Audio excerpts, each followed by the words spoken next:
حضرت ابن عباس رضی اللہ تعالیٰ عنہ سے روایت ہے کہ رسول اللہ صلی اللہ علیہ وسلم نے فرمایا، جس شخص کو 4 چیزیں عطا کی گئیں تو اسے دنیا اور آخرت کی بھلائی عطا کی گئی: شکر کرنے والا دل،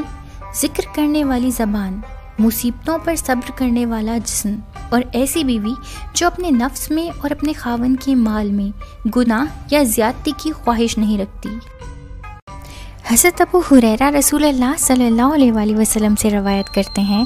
کہ آپ صلی اللہ علیہ وسلم نے فرمایا، 7 ہلاک کرنے والے گناہوں سے بچو۔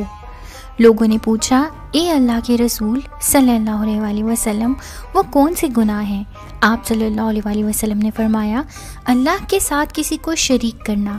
جادو کرنا، ناحق کسی جان کو قتل کرنا جسے اللہ نے محترم ٹھہرایا ہو، سوائے حق کے سود کھانا، یتیم کا مال ہڑپ کر جانا، میدان جنگ سے بھاگ جانا، اور پاک دامن بھولی بھالی مومن عورتوں پر بدکاری کی تہمت لگانا۔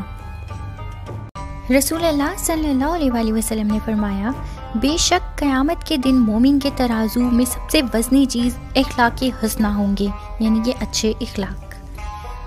اور بے شک اللہ تعالیٰ فحش کو، بد کو اور بے حیا کو ناپسند کرتا ہے یا اسے بغض رکھتا ہے۔ حضرت ابو ہریرہ رضی اللہ تعالیٰ عنہ سے روایت ہے کہ رسول اللہ صلی اللہ علیہ وسلم نے فرمایا، کیا تمہیں معلوم ہے کہ مفلس کون ہے؟ صحابہ رضی اللہ تعالیٰ عنہ نے کہا، مفلس ہم میں سے وہ ہے جس کے پاس نہ درہم ہو، نہ سامان، نہ مال۔ تو آپ صلی اللہ علیہ وسلم نے فرمایا، بے شک میری امت میں مفلس وہ ہوگا جو قیامت کے دن نماز، روزہ اور زکوٰۃ لے کر آئے گا، اس حال میں کہ اس نے کسی شخص کو گالی دی ہوگی، کسی شخص پر تہمت لگائی ہوگی، کسی شخص کا مال کھایا ہوگا اور کسی کا خون بہایا ہوگا، کسی شخص کو مارا پیٹا ہوگا، بس اس کی نیکیاں انہیں دے دی جائیں گی، اور اگر اس کے ذمہ تمام قرض چکانے سے پہلے ہی اس کی نیکیاں ختم ہو گئیں تو ان مظلوموں کی برائیاں لے کر اس پر ڈال دی جائیں گی اور پھر اسے دوزخ میں پھینک دیا جائے گا۔